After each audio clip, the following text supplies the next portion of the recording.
Hi everybody, happy Tuesday. Just finished a really awesome yoga class. I feel so good. It was great little crew, Tune Up Tuesdays. So for tonight's edition of Let's Talk About It, I kind of want to do rest part 2, because I really think that it is the way. Rest is the way. Rest is the way through the hard stuff. Rest is what prepares us for the fun stuff and the hard stuff. Rest is self-love. It's a form of self-love, right? Rest is nourishment. And I know we talked about preparation and then we talked about rest. So this is kind of like combining the two or segueing them into each other.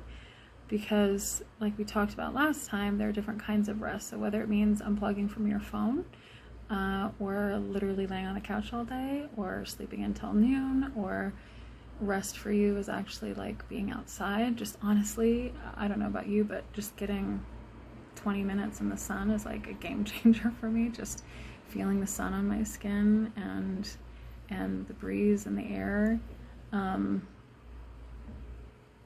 Stretching feels amazing. Look into yoga Nidra if you don't know it already. It's kind of like yoga napping, like power yoga napping. It's a really crude explanation of what it is, but go find it and find some awesome teachers. And if you need referrals, let me know. There are great ones out there, great programs out there, free ones on YouTube or Insight Timer. If you don't have Insight Timer, that's an awesome meditation app.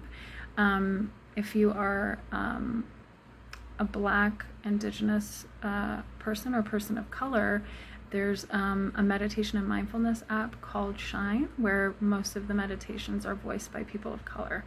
And they're just really, like, their mission is to have a diverse and inclusive wellness space. I also, by the way, just FYI, on my blog, there is, it's like the highlighted post. I think it's called Let's Start Here. And so I like to do my part and use my voice and my platform in many different ways, but in support of the movement for Black lives, I kind of have like a list of resources of Black-owned businesses in the wellness space, everything from like crystals to mental health care, to women's health, to yoga teachers, to stuff for kids. You know, there's just, it's a great little grouping. And so if you have any businesses you want to highlight, and you know, a lot of them are small businesses or bookstores, you know, stuff like that. So just putting that out there, but it's a good segue for me. So but Shine, I just discovered, and you may know it already, or if you have you know, BIPOC friends, like if they're looking for something like this and they don't want to hear from me or anyone else that they've come across, let them know about that app. It's just really neat, and I'm just so grateful that all these you know, new businesses and resources are coming to my mind, and I get to kind of spread the word about it. So it feels good. But anyway, that's my point. I'm not going to stress you guys out right now, but we are living in a time of uncertainty, right? And the human brain loves to make sense of things. So my very dear friend, she and I were talking about this the other day. And she was like, maybe you should just like sit in how you're feeling. You know, sometimes it just feels funky or crappy or sad or scary, you know, and you want to like logic your way through it so you can just move on with your day or your life. But then like a week later, a year later, that thing that you were avoiding comes back and you're like, oh my God, why is this still here? I thought I figured it out. And it's like, well, maybe you figured it out, but you didn't like work through it. You didn't like really look at it.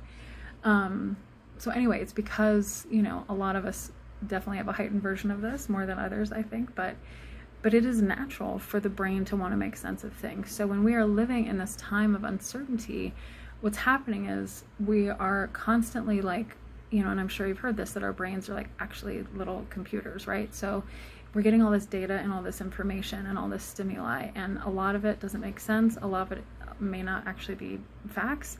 A lot of it feels like noise. A lot of it feels like people's opinions, like, and it is all those things, but it's also real things. And so our little computers are mildly short-circuiting right now, if I had to guess, for a lot of us in some way. Because we're just trying to be like, what does it mean? What does it mean? And when is it going to be over? And how do I fix it? And how do I get through it? And So living in the uncertainty of life right now, living in the unknown, is very uncomfortable. And forgive me if I'm repeating myself, but I think Jillian Michaels said this in one of her workout tapes I used to do, called like, or she would just say, get comfortable being uncomfortable. You know, and I've heard other mindfulness teachers say that too, get comfortable being uncomfortable. One of my good friends is a personal trainer, and she was like, when your muscles burn and you're working out and you feel that like stretch and like, whoa, this is really intense, your muscles are kind of ripping like in real life, but to stretch and strengthen and get stronger, actually, it's not a bad thing. It's like part of the process, you know? So this discomfort that we are living in, this is part of it. This is life. And so all that to say that it's not bad. And a lot of you, I know for a fact, have kids and you're just feeling cuckoo for Cocoa Puffs. So again, please subscribe to my Wednesday night parent meditation if you're not already. It's free. I just send it out on Wednesdays to all parents, or even if you're not one, if you're a teacher, a caregiver, or you just want like a little reset on Wednesdays, it's free. It's always 10 minutes or less, and I just love doing it. So that's my gift to the world, one of them right now that I'm just sending to help. You know, some of you are healthcare workers and you have unimaginable stress, and some people thinking that, I don't know, or essential workers, like just people have thoughts about things, you know, that aren't particularly loving or compassionate or grateful, you know. Some of you have lost people in the last few months, in the last few years, you know. So I think, again, I'm so sorry to like go there, but you know, it's between the pandemic, between this incredible, really important social justice movement that hopefully we're all a part of the solution, making it right. You know, fear about money, fear about health, like a lot is being brought up. So we are kind of living with this low level trauma and stress, like I said. So whatever your rest is, the other reason it's important right now, you guys, the other reason it's important to fill your well, so whatever that looks like, whether that's like laughing with friends, listening to music, like I said earlier, stretching, you know, whatever feels replenishing to you, whatever feels nourishing to you. Maybe it's changing up your food and making sure you're really getting as many fruits and veggies and proteins and probiotics and whatever that you need for your body, you know, as best as you can right now. There are several food donation places. It's basically anyone that used to sell stuff at farmers market is just like giving bags of food away, like fresh produce, because there are farmers that want to help. So like, please go online. We have a whole internet. We have a whole place that exists for things other than just like giving our opinions to each other, you know, like there are resources. So, you know, if you need fresh food, if you need therapy, like I said, if you need new friends, like there are message boards, and you know, you can find a way. Just set the intention to be like, I need to be nourished. What do I need? Listen to yourself, sit down, meditate, or just ask, be quiet, and just think what you need to feel nourished, to feel like you're loving yourself. If you haven't hugged yourself, if you're living alone and you haven't like touched another human, give yourself a hug. One of my clients said that. She goes, she saw some of her coworkers that they couldn't, you know, touch obviously, and they just like reached their arms out and kind of air hugged, and she goes, well, let's just hug ourselves. So you just give yourself a hug. When was the last time you did that? It feels so good. Do it now. I dare you. Do it. You know, hug yourself, take a nap, read a book, call a friend, eat good food, go for a walk, get some sunshine. If you're lucky enough to have water nearby, like getting in the water and floating, or just feeling like that cleansing, you guys, or maybe even take a freaking shower or a bath if you're lucky enough to have a bathroom, right? Like get in some water. If you're having a rough day, this is what I always say: open the blinds, make the bed, take a shower. Those are like where I start if I just feel already overwhelmed before the day's begun, you know. And I should do another episode on this, but like your environment really plays a big part. I'm kind of just giving you all my tips right now, but it really comes down to rest being nourishment and rest being self-love. And the reason these are important to fill your well is because this world we're living in, this great awakening that I know you know are a part of, I know you can feel it. I know you can feel it because it's part of us waking up. It's waking up to our racism. It's waking up to our apathy. It's waking up to our selfishness. And what we're seeing is we're looking around and it's like, it's not working anymore. And it should have never worked, but it did for a lot of us. And that's not how it should be. Because the only way through into thriving, the only way through into unity and oneness and fairness and justice and joy and love and peace is if we all take care of each other too.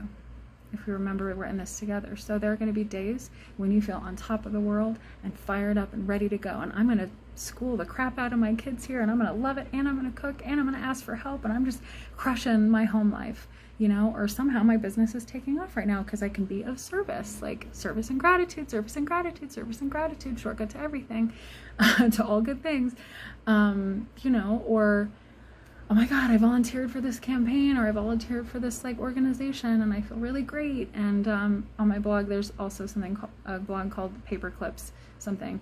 You know, like, oh, I got the ACLU paperclips, like I'm doing my part, you know, I read this book, like you're feeling on fire, and other days you can't get out of bed, right? So honor that both things are true at the same time.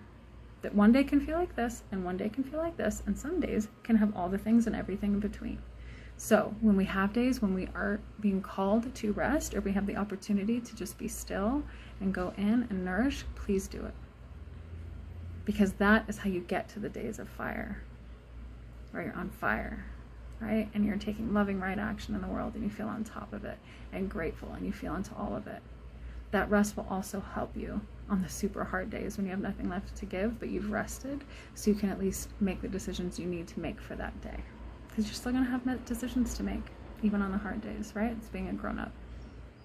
But if you're rested, if you're rejuvenated, if you're replenished, if you're nourished, it makes everything easier.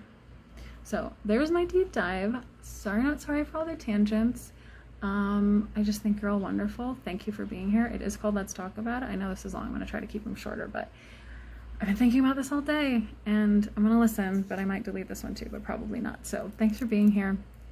And if you have any subject matters, or you don't, not that if you don't agree, you can say something if you don't agree, but meaning if you want to talk about it further, or you're like confused, you're like, oh, what does she mean by that? Or, hey, what about this? Like, I want it to be a dialogue. I want it to be a dialogue. And we should be allowed to disagree with each other. It's not all or nothing. It's not us and them. It's not good versus evil, right? Like I said in the first one, two kinds of people in the world, good people and good people who are in pain. So we are not our one opinion. We are not our one action. We are a host of a million different things and experiences and preferences and qualities. And I promise you, we're all doing the best that we can. So if we show up in love and listen to each other, we can do anything. So if you got something to share it, and let's talk about it. Thanks for being here. Enjoy. Bye.